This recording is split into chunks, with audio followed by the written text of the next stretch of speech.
I'm Chanel Scott, the queen of relationship talk. I'm Josh Powell, two-time NBA champion. I've journeyed from trauma to healing. From the NBA to family, I've learned what really matters. We've come together to unlock the secrets of successful relationships. One conversation at a time. One conversation at a time. Welcome to Relationships Matter, the podcast. I'm Chanel Scott. And I am Josh Powell.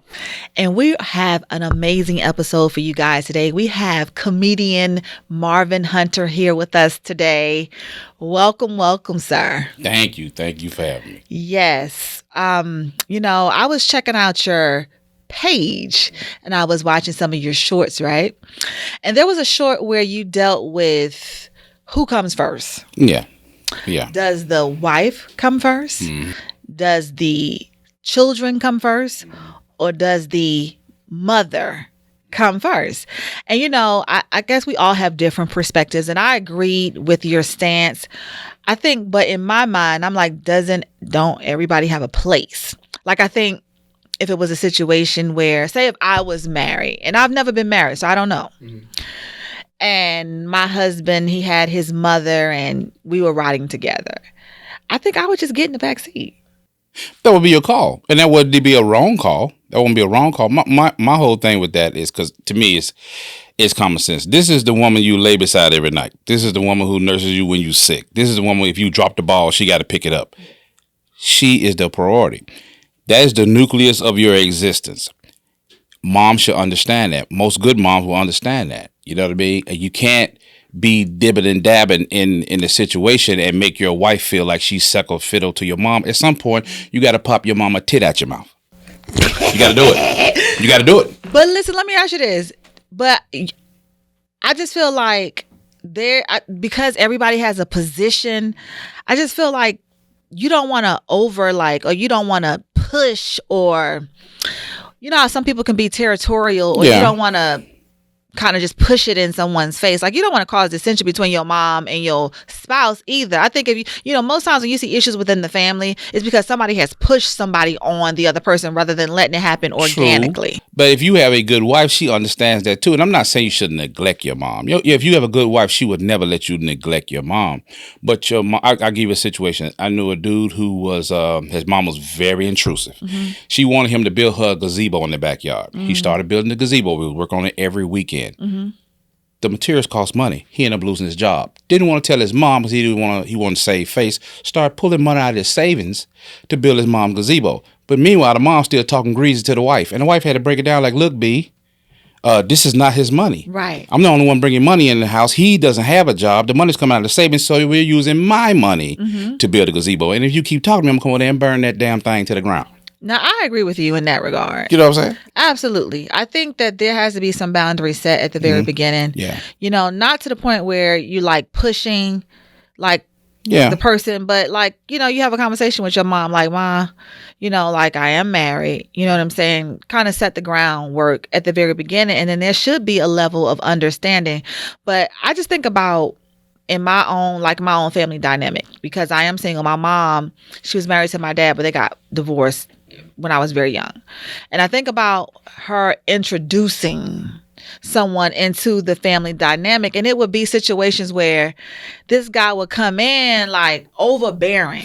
Yeah. Like, dude, you gotta let it happen organically. Organically, yeah. You know what I'm saying? Yeah. Like, you can't come in that way, because then now you causing dissension in the family. And I just never agreed with it. I think about my brother. He has a wife. When she came in, it was still like very balanced. Because, this is a new person. Yeah. Yeah. But for whatever reason, I'm biased now because I'm single. So I'm speaking from that perspective, not the married perspective. Because it's like, okay, we've known each other all of our lives, like my brother, my mama. And so when you bring this new person, there has to be like some type of balance. What do you think, Josh? I mean, for one, it's interesting because it's like it's a great topic, but why does it even have to be a topic? Boom. You know what I'm saying? Should be common sense. And to your point, because you mentioned something earlier, it's like people not understanding like their place.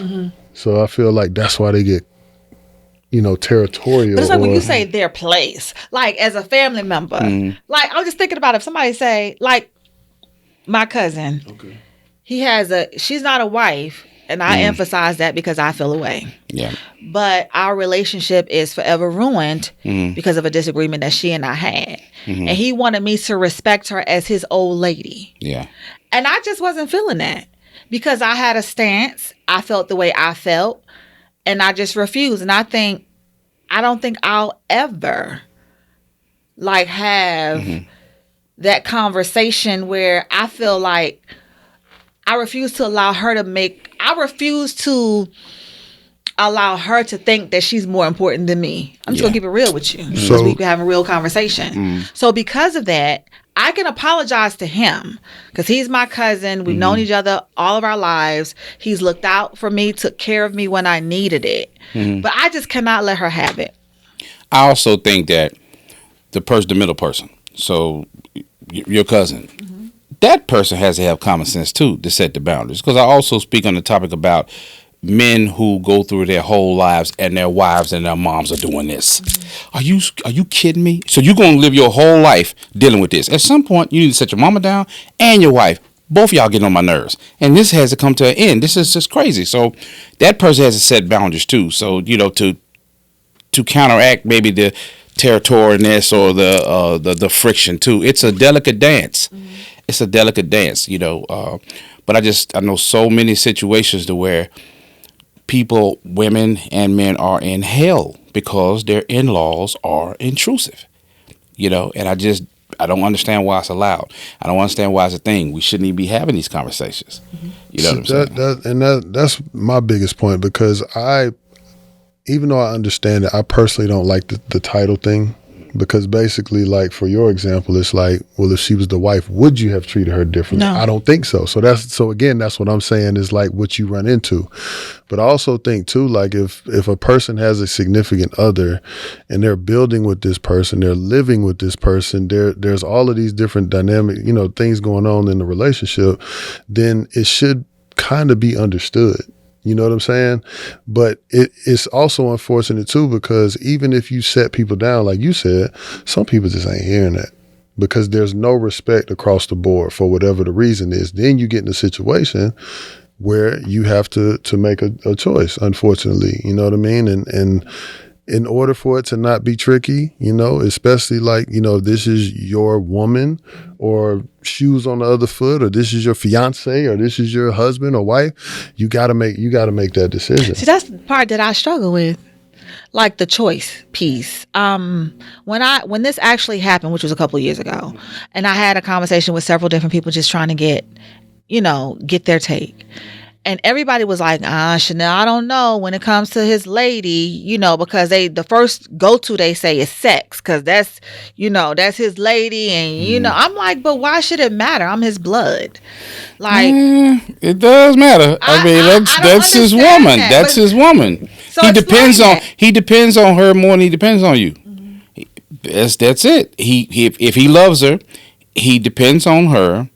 And there's a loyalty there. There's a bond there more than he does you, even though you have history. From my standpoint, what would you have advised me to do in that type of situation? Oh, you're not supposed to take shit off nobody. Okay.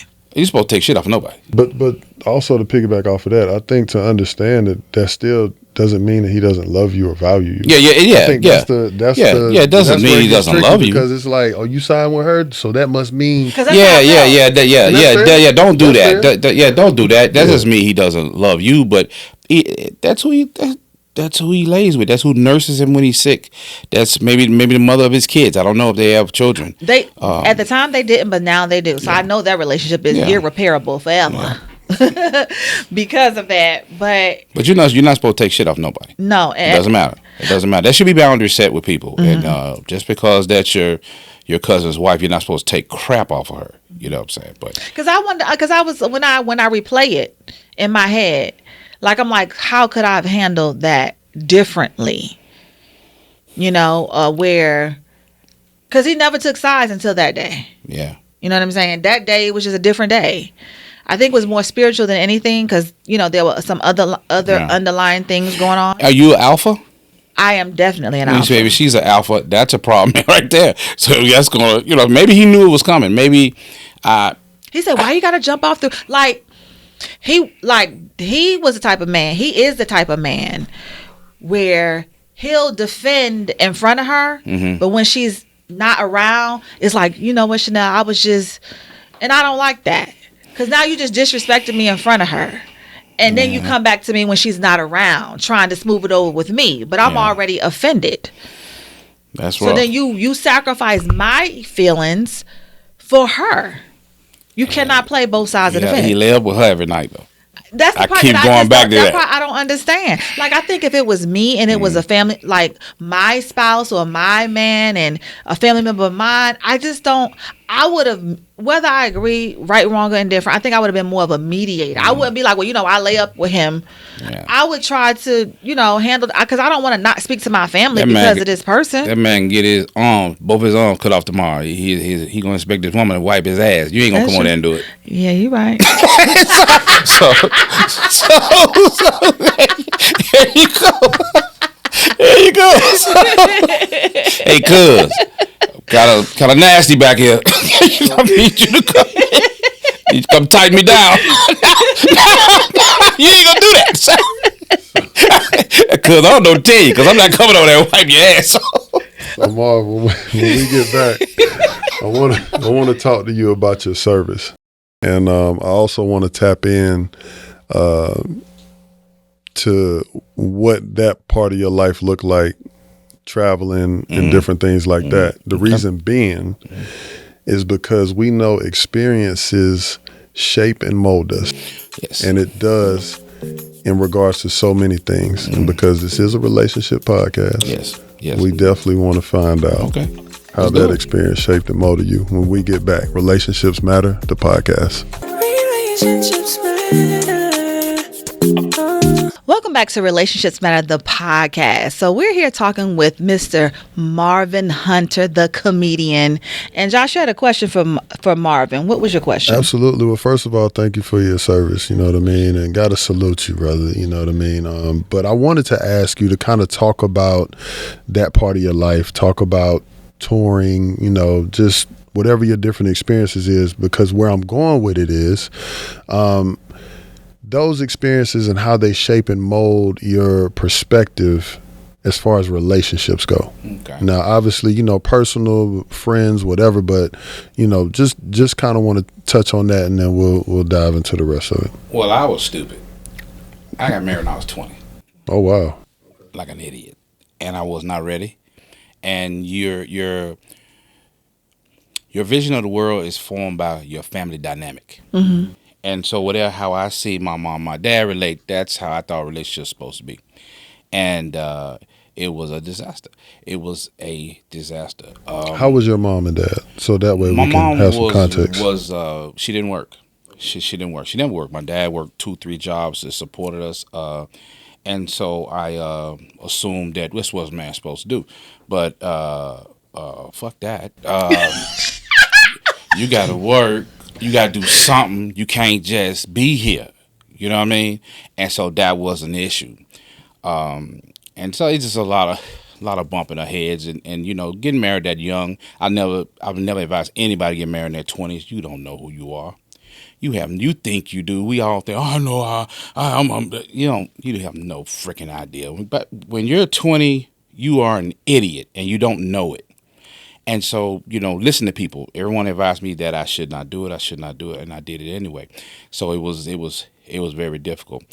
On top of that, you don't know not to bring the baggage from your house to your relationship. Okay. You don't know not to do that. As I was telling your producer earlier, my mom was a difficult woman. Love my mom to pieces, miss her terribly, but she was a difficult woman. Mm-hmm. Difficult in what way? Firecracker. Oh, give my dad hell. You still, if mom ain't happy, the house ain't happy. I lived that. So I always told myself I would never marry that.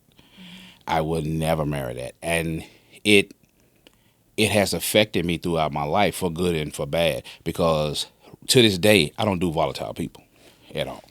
I've been in situations, as soon as I smell it on a woman, we're done. That's good. We're done. we are done. You don't even get a chance. I don't even care if you're volatile and I'm done. I'm done. That's good. You know what I mean? You could say that has hurt me maybe in the past. Maybe I have denied myself some great relationships, but that's fine. Let me ask you this: how do you deal with conflict in your relationship? Talk it out. Everybody's an adult here. That's the thing I think is missing. Everybody's supposed to be an adult here. You know, you should be able to talk stuff out like an adult. When I see people who do crazy shit because I'm mad, to me that's ridiculous. You're a child. You are a child. If you fly off the handle at everything and everything's the end of the world, like, come on, man. Like, especially if your partner's not doing that to you and you're doing that to them. But, you know, being in a relationship in the military is already rough because when I tell you the cheating in the military is crazy. Isn't it? It's crazy. Beyond crazy. You know what I mean? So it's hard. On both sides? Yes. Yeah. When the ships go out to sea or the Army go to the field or Marines go to the field, it's Christmas time back at the base with a lot of the wives. It's Christmas time. And people that know it, they know it. It's a lot of infidelity going on in the military. And what? It just is. Women? Bruh. Are not faithful? Bruh. Oh, well, my. their men are gone for like 3 years. So it's our fault. Oh, okay. Oh, okay. But the dudes are doing their thing too. It's just so. But what is he doing while he gone for 3 years? Nah, see, you ducking it's and dodging. Nah, I ain't ducking and dodging. They go both ways. You know, I That's knew a cat crazy. when I was in the military. He bragged to us that he was trying to get his wife to do a threesome, and he kept telling, "I'm almost there. I'm almost there. I'm almost there." And then right before he deployed, she done it. Then once he deployed, she fell in love with the woman and moved the woman in. Wait a minute, was 2 women? Yes. And she fell in love with the woman. Now he deployed, calling back, crying on the phone. No, don't cry now. I mean, What are you crying for? Cause she moved the woman in. She like her for real. He thought this was for him, but she liked it. But why he crying though? Cause his woman loves somebody else. Big dog, you should. And then the kids is on the phone. This lady mean to us. Wow. Oh wow. What? And you know, military people, we ain't got no heart. We laughing at you because you crying. You're stupid. Wow. So that was a rough deployment for him. That's wild. So where are some of the places that you've traveled to? Oh man, 20 years in 11 different commands. I've been 21 countries, 5 continents. I've been all over. So from a perspective standpoint, is there anything that you picked up along those 20 years? Everything. Because I know for me, right, for example, like being in the Asian culture, like playing in Korea, playing in China, like things like that, you know, the discipline, the respect, you know, that they really do. Like, for example, if like you're somebody who's, you know, older than, even if somebody's 50 and you're 40, like the way that they respect you, the way that they, like the work ethic, you know, the cleanliness, like, you know, when I was in Korea, like how they move, everything was just immaculate. Like, so that's why I was asking, because when I was having relationship talks to my Korean brothers and sisters, to kind of see where there are similarities and also see where there's a fair amount of differences. So that's why I was going with. That's why I wanted to ask you how it is. Americans think that we're a center of the universe. And when you go overseas, you see stuff like, no, we're not. And we're not the best at everything. There's other cultures that have respect for their elders. They do things differently. You get a lot of men, of course, you know, GIs go over there and they marry women from overseas. Sometimes it works, sometimes it don't. But you have to factor in those differences in the cultures. I would say like Filipinos, for instance. I've known some guys that with Filipino women can be very dominating. And, you know, but then you go somewhere like, Japan, it can be very docile. You know what I mean? So you got to know the differences and stuff. I mean, I don't think I could ever do it. I never was attracted to. I gotta have sisters. I just gotta. You know what I'm saying? But I know a lot of people who fall in love. You know, people overseas. Always a tricky situation because if you have kids and it don't work out, and you take the kids, now they way over there. Like I know some horror stories, but the military taught me discipline. It gave me structure. It by far, that's not another decision that even comes close. The best decision I ever made in my life was going to the military. Is there a country or culture that you still carry with you to this day? Carry with me? I don't know. Enjoy? I loved Australia. I loved Hong Kong. I love Hong Kong, man. Japan, Yokosuka, great times over there. So, what'd you love about Hong Kong? We just had a blast, man. It was like really. And I was single when I was over there, so you already know we ain't got to get into it. But I mean, we had a blast over there, man. It was just really fun. It was beautiful. Hong Kong Harbor is at night is one of the most beautiful things I've ever seen in my life. You know, one of the things I learned being overseas, and then comparing a lot of things to the U.S., you know, and how we move. It doesn't matter where you go, communication is big everywhere, right? And for both parties to be on the same page, to be able to articulate your thoughts, to be able to, you know, have respect for your significant other, and the list goes on and on and on. Like, that was one of the things that I saw that was like, okay, like that's something that no matter where you're at, is something that people hold near and dear. Yeah. Another thing that I did think was interesting, because, you know, countries and cultures differ. But like, for example, going back to Korea, like talking to one of my buddies, and he was just mentioning, like, you know, the man's role in his family, you know what I mean? And then what the woman does, and then how it's different with like his parents versus like our generation. Cause he's close in age to me, but a little older. But just saying, like, you know, structurally, like, there are some differences, right? And then I know earlier you mentioned how your father was, I hate to say the word, but it's like that's what people use it as, is traditional, right? The man does this, the woman does this. And it was interesting that you were like, nah. No, because cool times are different. Right. Times are different. You know, I can remember at one point, you know, money is short. And I got to eat on the ship. I got to eat all my meals on the ship because I can eat at home. There ain't enough money to buy food for 3 people for the kid. You know? And I'm looking like, Negro, you got to get a job, son. You can't just sit here. What is wrong with you? But the conversation, did that take place before you got married, or was that something that you discovered after you got married? And I'm definitely not here to bash anyone. Of course. Well, don't bash. Hold that thought. Because when we get back, Relationships Matter, the podcast. Relationships Matter. Welcome back to Relationships Matter, the podcast. So, Marvin, we were talking about communication, right? And you were stating that once you got married, then you came to the conclusion that your wife needed to get a job, right?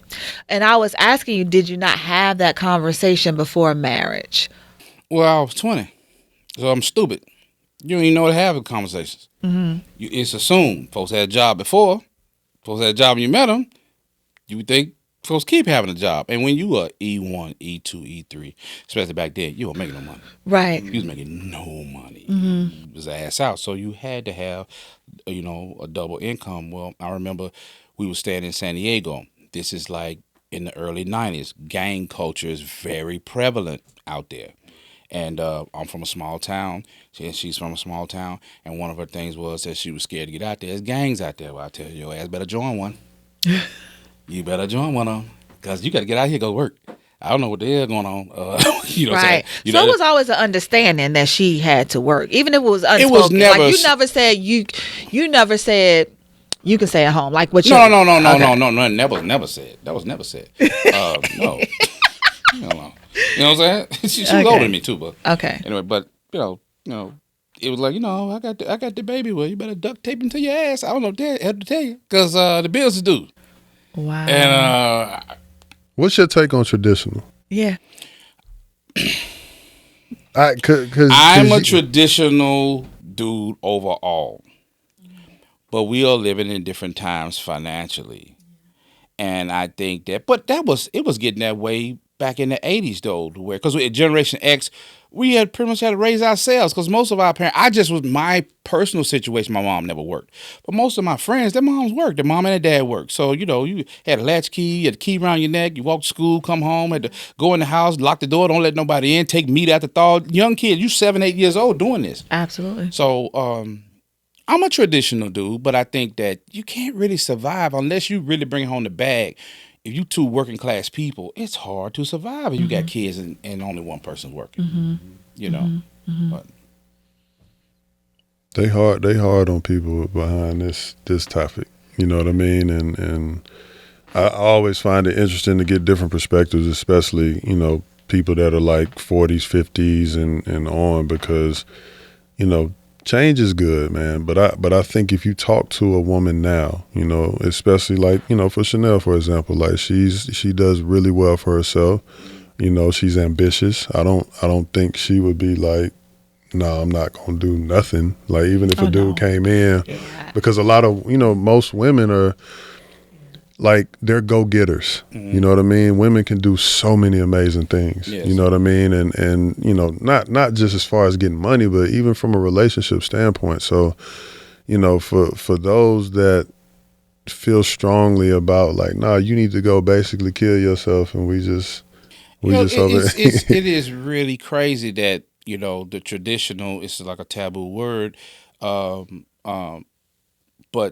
a lot of women, they don't want to be traditional, but they want the man to still be traditional. Yeah, and that's crazy. I know that I know of a situation where there was a guy, working class guy, only high school diploma, had a wife. She wanted to keep up with the Joneses, so he was working 3 jobs to try to maintain this lifestyle for her and their kids.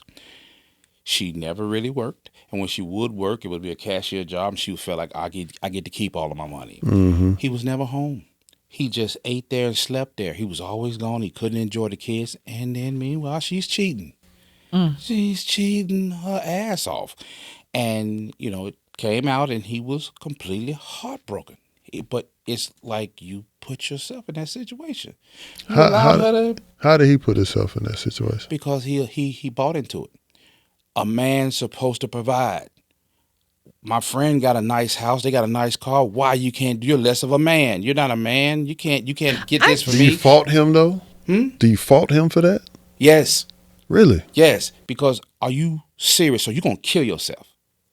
But if that's what you're taught and that's what people instill, why would that person be at fault? Where does common sense come in? You barely walking. You got bad knees. Your quality of life is ass. I agree with you. Ass. I agree. She doesn't care. But is that a common sense thing though? Yes, if you're hurting, if you're in pain, you don't want to be in pain. But if nobody else is telling them different, if his woman ain't making him feel like that, mentally ill, you know your situation is ass. She doesn't care. This is the one person that's supposed to give a damn about you. But does he know? No one else does. Does he know? What if it was passed down? Because we all come from something. Something's passed down. I do not. The stupid shall be discussed and punished.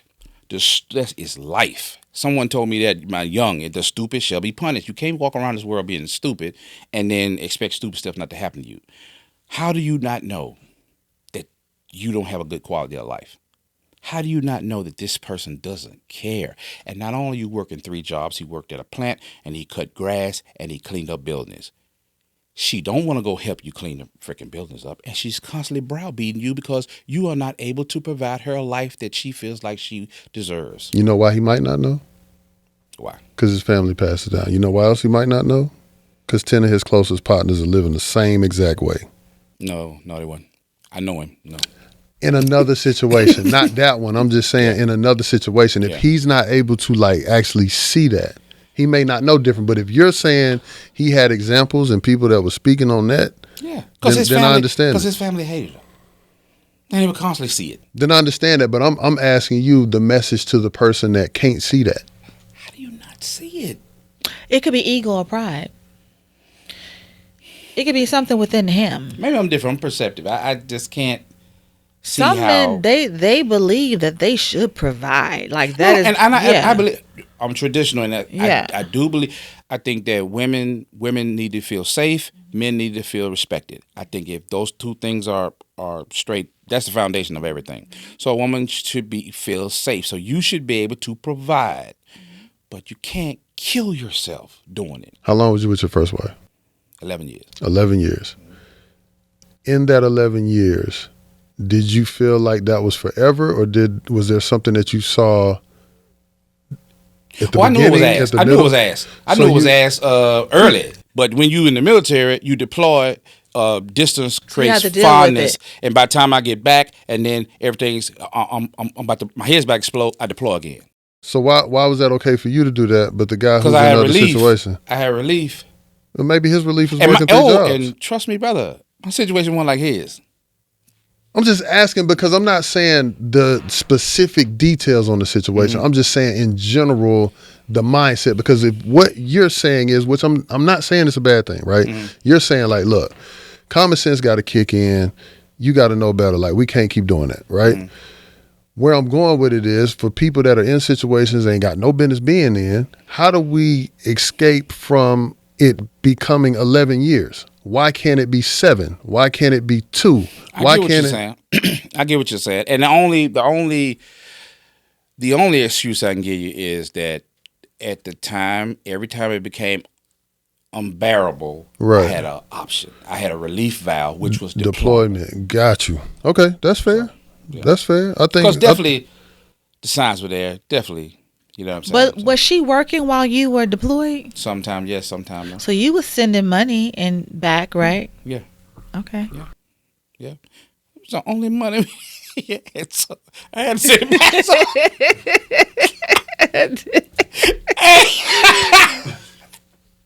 Hey, it is what it is. Look, I want to go back to a comment you made. You said that you would never date a volatile. I want you to be more explicit about that statement. If I'm 52. Okay. I don't do volatile people. When you say volatile, what does that mean, though? People unpredictable, loose cannons.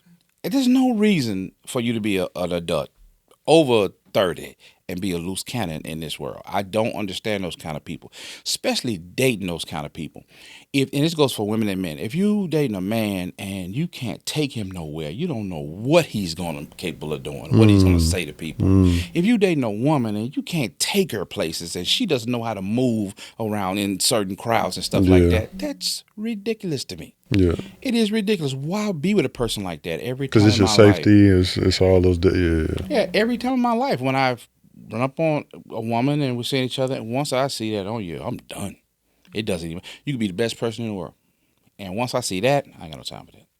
That's crazy. That's crazy people stuff. I think that's commendable to be able to like stand on a boundary or whatever you put in place. It goes back to my mom. My mom was volatile. And I watched my dad deal with that. I watched him navigate that. And I always said I wasn't going to do that. And I love my mom. Love my mom to pieces. But I wasn't going to deal with that. I think so many people would be in a different place if they actually remembered a lot of their childhood experiences and what felt good and what didn't.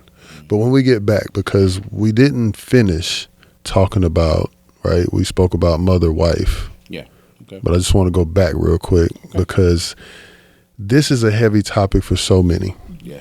And I know I got some things to say about this. Yeah. For all you mothers or fathers that put your children before your partner, we're going to tap in when we get back. Relationships Matter, the podcast. Relationships Matter. Welcome back to Relationships Matter, the podcast. So Marvin, we were talking earlier about the wife, the spouse. Who comes first, the spouse, the children, or the mom? And I have a question as a single woman, right? Looking for healthy relationship. And in my 40s, when I was younger, I always had this thing, I wouldn't date men with children. But as you get older, you realize you have a choice. Pickings. And most times, at this age, if you don't have kids, then I feel like it's more of a commitment issue. That's my own opinion. Mm-hmm. But how do you manage, like, if you were to involve yourself, Josh, like with a man who has children's baby mamas? Because my issue has never been the children. I love children, like love them. It's the baby mama. Yeah. How do you manage that when you got children, baby mama, then you? How does that even work? So I'll go ahead and hang myself real quick. But I feel strongly about this. So, and respectfully, right? Children are beautiful and precious and all of these things. They didn't ask to be here. But if you're committing to a person, right, and again, I don't get into the whole debate of, well, you got to be a husband, you got to be a wife. But if y'all living together at this point and y'all thinking seriously enough and the kids done met this person and all that type of stuff, then in the order of the partner or your significant other or whatever you want to call that person, they should come first and foremost with the understanding and support, knowing that person. So in your situation, it would be, his relationship with the kids and whatever that looks like. But he has a real responsibility to make sure you know your importance, period. Yes. Period. Yes. Like all this, the kids and me and whatever, it's not even a comparison thing. Mm-hmm. You are my partner. I have these kids, right? And if you rocking with him, then you'll be supportive on what that looks like, the day-to-day or whatever it is that y'all communicate that works for you all. But that doesn't and shouldn't take away from the importance of y'all's relationship. Because, what we just talked, like we spoke about so much, and I want you to touch on it again during the break, so many people get lost. Even if it's let's just take a married couple. They got together and had 2-3 kids. Yeah. That married couple will get lost if there's no order. Yep. So it ain't just like you got with somebody with kids or I got with somebody with kids or whatever. Like you can easily get lost, but I wanted you to touch on that because it is important. It's very important. And I've been in your situation, been single and been with somebody and just having to navigate that. I would say that we are protectors of each other's heart. So it's that person, that man's has to protect you from the BS. I would never advise anybody to get into a relationship with a man who has a crazy baby mama. In first place, you should be able to peep that out. You know what I'm saying? That ain't for you. But if he does have a crazy baby mama, he got to be the buffer. He got to, shield you from that madness. Because it is hard. It is hard if a person coming into a relationship trying to establish a relationship with somebody, and the kids are always there. Issues with the kids.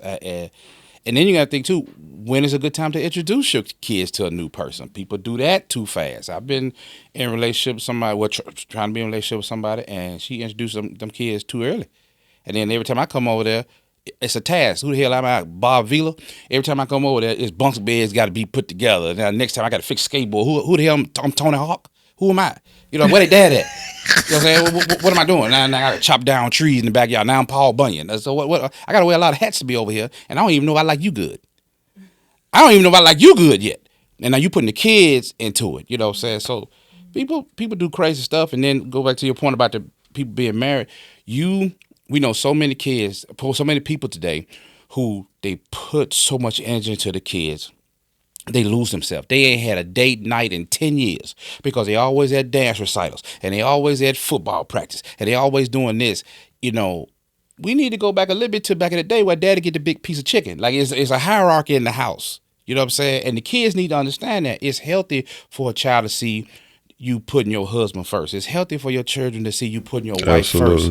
Because they know how to navigate it when they get into relationships. Because what's happening now, you put so much energy into these children, you overestimate their level of importance, you create a little narcissistic asshole, and then you push them out into the world for the rest of us to deal with.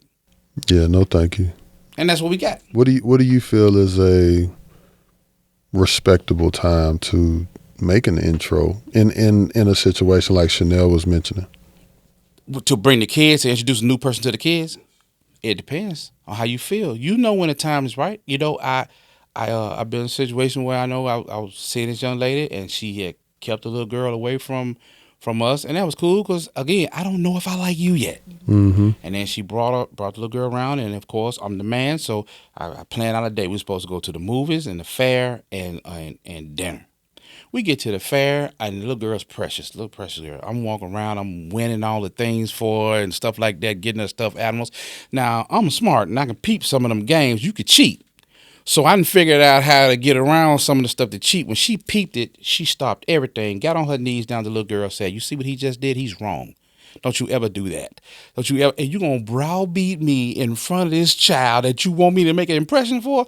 I looked at the little girl and I said to myself, "Baby girl, that's the last time you ever see my face." I was done. I was done just off of that. Because I'm not going to deal with that. I'm not going to deal with that. I'm trying to win stuff for your child. I'm trying to give your child a good, great experience, and then you browbeat me in front of the child. You just showed me what you about. So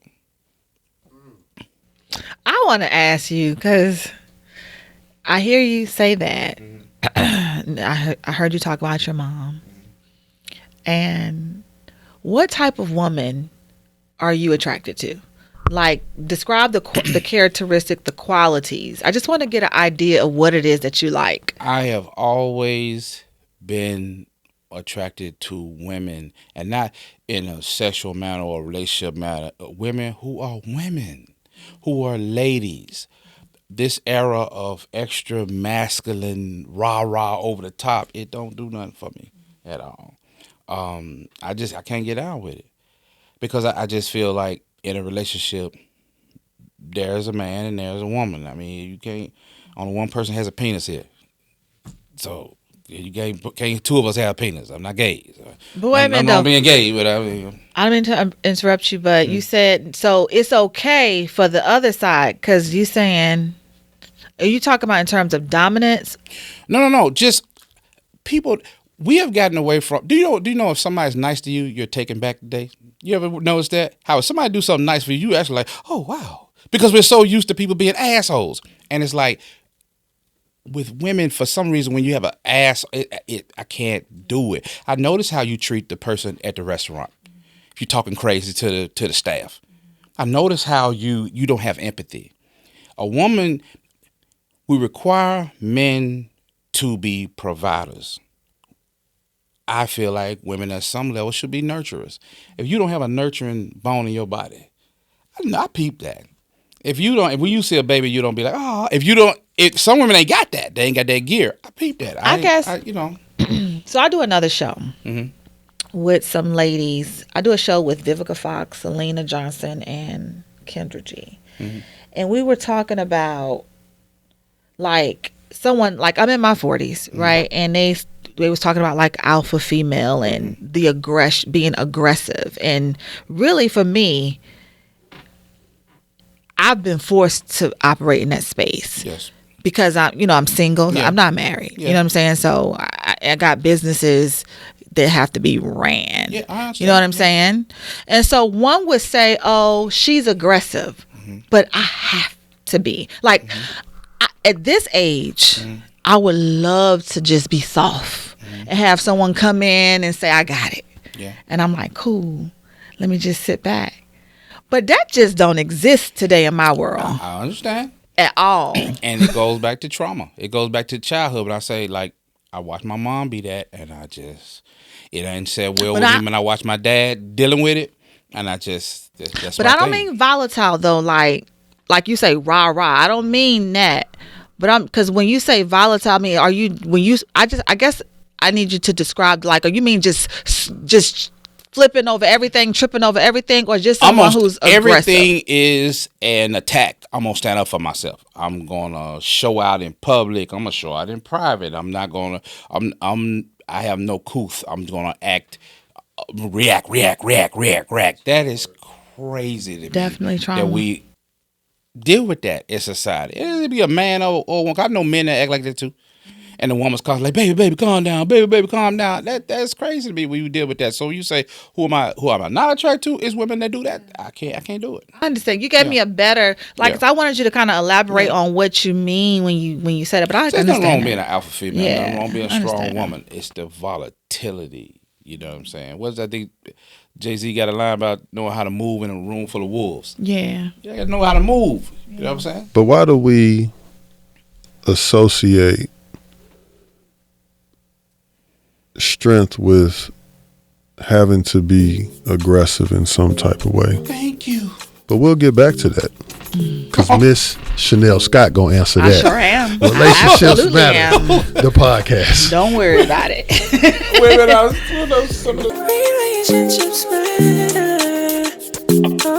Welcome back to Relationships Matter, the podcast. So Marvin, you had a question for me during the break, and I want you to re-ask that question, please. My question is, being in this industry, the entertainment industry. Yes.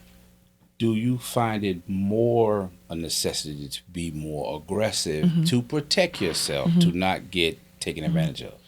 So the answer is yes. And I've been on both sides. Coming into an industry with zero knowledge, just wanting my show to be picked up, because I organically or authentically just love having relationship talk. Like, we would have this same conversation in my living room. It would be no different, right? And so coming into it and not knowing, you're dealing with sharks, right? Who, when they see blood, they come in for it. And I lost a lot because of the naivety, because of just being overly eager. I was told, you're too naive. You too nice. And I don't even think I'm that nice of a person. But in that moment, you know, you're eager. You think these people know more, know better. I mean, I want to learn. I'm teachable. So I have learned. And then not just being a multiple business owner, and you dealing with multiple personalities, a lot of people, because there's a lot of people that assist me with doing what I do. You have to be, because if you wasn't, nothing's gonna get done. That person gonna do what they want to do. Meanwhile, you paying, you spending money, right? I'm one person. I tell people all the time, this is not a corporation. This is a solopreneur situation. You know, most people have partners and people who put in. No, that's not my story. So, and I'm passionate about the work. So a lot of times for me, people may say, well, she's overly aggressive or she's mean. No, I just want my business taken care of. Now, if you engage me off of this set and we ain't dealing with business, cool. I'm cool. I'm laid back. I don't have a whole lot to say, and I'm going with the flow. I'm on a show where I'm just talent. And they tell me, you don't talk. And my team know that's not true. But I don't have no responsibility. I'm cool. You know what I'm saying? That's not my responsibility to worry about how this is going to get taken care of. I'm just here to do a job, you know. But I have found you have to be, because people will run right over you. You'll find yourself doing something that you don't want to do because people are pushing you. So I have found that, yes, you be respectful. Respect is important, but it's not going to always be polite. It just isn't. I've gone through probably 4 or 5 assistants because they get close to me. And like I said, I'm cool when we not working, and they take that for something else. They start doing what they want to do. And it gets to the point where I didn't even want an assistant no more. I'm like, I'm good. I can do it myself. Or I got enough people on my team that have other responsibilities that can just jump in. Quincy, can you zip my dress? It got to that because I didn't want that, because I'm like this, because it makes me be something that I don't necessarily want to be. But when people take advantage because they don't know how to balance, it's about balance. You know, you know what I'm saying? You can't show all aspects of yourself for fear of somebody taking advantage.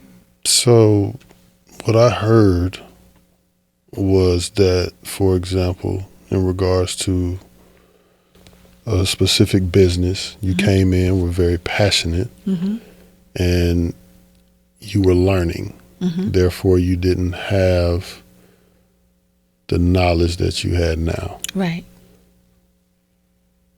But again, it has nothing to do with being a shark or somebody that has to stand on an aggressive type of stance. Had I been, then they wouldn't have tried it in the first place. They saw the eager, like for me, I was like, even if I had questions, I would just say, because they know more than me, I'll be like, well, okay, well, let's see. Even if I had some hesitation, because I don't know.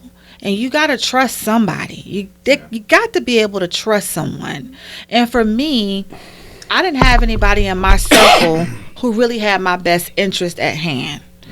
And the people who did have my best interest at hand didn't have all the details or the knowledge to even be able to advise me on what to do and what not to do, because information was being kept back. So I was really like, at one point I had a team of about 30 people, but I felt alone. I'm in a room with 30 people and I feel like I'm by myself. So where I was going with that, and Marvin, you can go ahead afterwards, is if we all, because this is an example that everybody can take, something from, but when you're educated on something, mm-hmm. and you have that knowledge, you don't have to be aggressive, right? It's just basically and you learn, and you're able to articulate things in a different way so that people know that they don't have to play with you. Because my thing is, right, if that's, and again, it's no knock. Like, if that's what works for you, great, right? I'm not here to knock that. It works for me. I mean, okay. It do. But that might work for you personally, yeah, right? But as far as other things, maybe not, maybe, I don't know. But all I'm saying is, I don't think that's the end all be all because of that type of message. Like, you don't have to be that type of person in order to get business done. You don't have to be a super aggressive person to stand on business. Well, what I have done to avoid being that is I just hire people who are passionate about what they do. So I don't have to talk to you because I'm not like a micromanager. I like people who, when they get their responsibility, they do what they're supposed to. They don't need me to tell them what to do. Yeah. I don't like working with people who I got to be on your back constantly. I got to keep speaking to you. Well, some of us got bad nerves, and people crazy. So, you got to know your limitations and stuff like that, and hire the right people to deal with people. I think where the problem comes in with if you have to be super aggressive at your job, and then you bring that home. You got to separate the right. two. You can't bring it home. I agree. What I'm saying? It'll be I agree with you that. Know what I'm saying? So that's why I said, if you engage me, like if you would engage me in business, you might say, wow, she's firm or she's aggressive. But when you engage me off this set, it's going to be different, right? When I go home, I'm in my house by myself. So no one really knows me in my home life like that. Right? Where it's peace and not a whole lot of chaos going on or a whole lot of this and that. I've had supervisors or mentors that have many different styles. Some of them have been aggressive to get the job done. Some of them have been very subtle. Very, they educate themselves to where there's no doubt that they're the smartest person in the room, and they're very calm. There's different type of leadership styles. So if that works for you, then that Now, I'm not aggressive just off the bat. Mm-hmm. Like, if you have to make me step into that space, then you've already violated several times. Yeah. Gotcha. Like, just to communicate with you just off the bat, I'm not aggressive. But if you see me being aggressive, you've already crossed the line multiple times, and now I'm fed up. Because one of the things about me, I'm passionate about the people that work with me. I love the people that work with me. So most times, if I'm talking to you, then I'm trying to give you a chance. When I stop talking, and that's when it's probably done. Let me ask you this. This is probably a little bit off topic, but I'm just listening and I'm interested. Who's been your best bosses in your life, women or men? Men. Because men know how to engage me.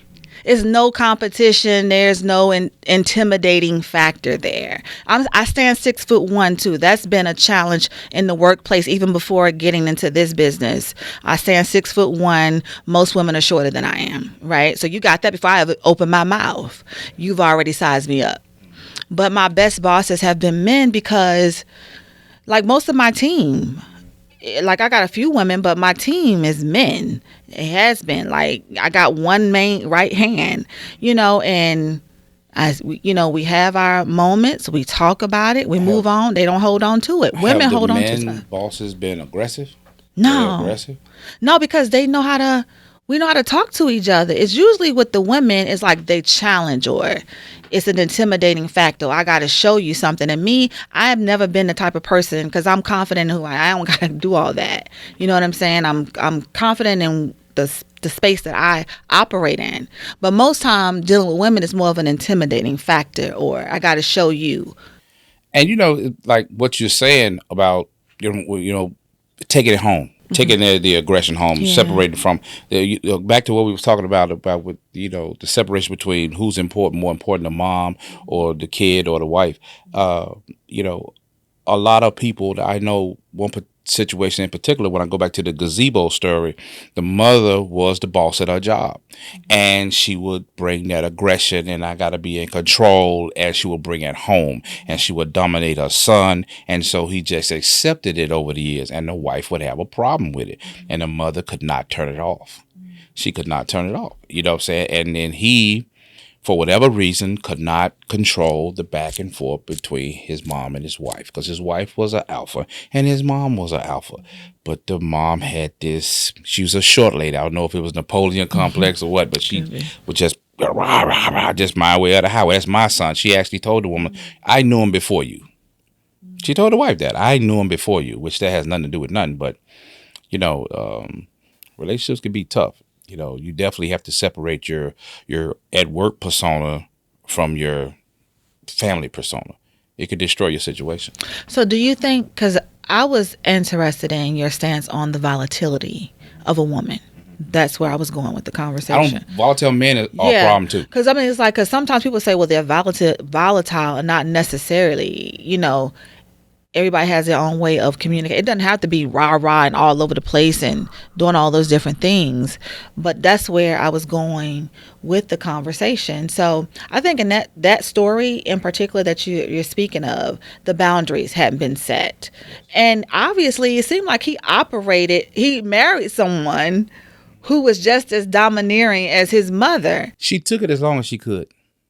And when the mom started barking at her and he hadn't told the mom that he had lost his job, she had enough. Mm-hmm. And she stepped in and got in the mom's ass real quick. Yeah. But she took it. She took it as long as she could. But I'm not going to be your doormat only for so long. Absolutely. And it created a wedge between them because his mom didn't know he was fired. And she revealed that, and he was embarrassed about that. But, that's his fault. He should have got his mom straight. Mom can't be talking to your wife crazy. Yeah, that's for sure. And the fact that he was out of work and still trying to perform, yeah, I don't agree with that. That gazebo should have never been built. You don't have a job, Negro. So just keep it in a buck, man. Mm-hmm. You out here balling. I think, with y'all savings. No, for sure. I think for me, in all relationships, it starts with the individual and them knowing who they are. Because there's so much power in that. Because the more you know about yourself, then you're able to navigate all these different relationships in your life. And to be able to stand on business and do it in a way where everybody can receive that, right? So when we talked about, this choice, whether it's the wife, the mom, the dad, the whomever, at the end of the day, if people know where they're at and they're comfortable with that, it should not matter, because love should not be a comparison or a competitive thing, right? So, and because of that, that's what creates a lot of the tension in these households and in these relationships / community, because family, again, all in all, this is all a part of community. So, your perspective, Chanel made a lot of really good points, and just hoping that people can take away something powerful, because the conversation, even though we started with that, it took us on a tour, because, that's typically how relationships work too. Yes. You know what I mean? We can start one place and end in another place, but I also think that's the beauty of it. You know what I'm saying? So Marvin, thank you for coming, man. And just want to give you your flowers. A dope man, a dope husband, a dope father, all the things that you do and continue to do. And you have a gift, right? A unique gift, because you make people laugh. You make people smile. You make people feel good. And, words can't express how much that's needed in the world today. How much love, how much positivity. So thank you for taking the time to pull up on us today. Amazing conversation. Again, salute to you and all that you're doing. And, You're part of this RM family, and we appreciate y'all. Until next time, and y'all make sure y'all check my dog out. Give him your Instagram. Get that man give him all on your Instagram stuff. at Comedian Marvin H1. That's Comedian Marvin H1 on Instagram and Comedian Marvin H1 on TikTok. And Marvin Hunter's fan page on Facebook. And get at me because I keep having to rebuild my pages because they keep taking my pages. So it's just ridiculous. But anyway, follow your boy. And my boy getting major business. He coming in, pulling up on your city. Great shows, the whole thing, man. But we supporting everything that you're doing, and we appreciate you. We are signing out, man. Relationships Matter, the podcast. Till next time. Relationships matter. I need you to understand. Relationships matter.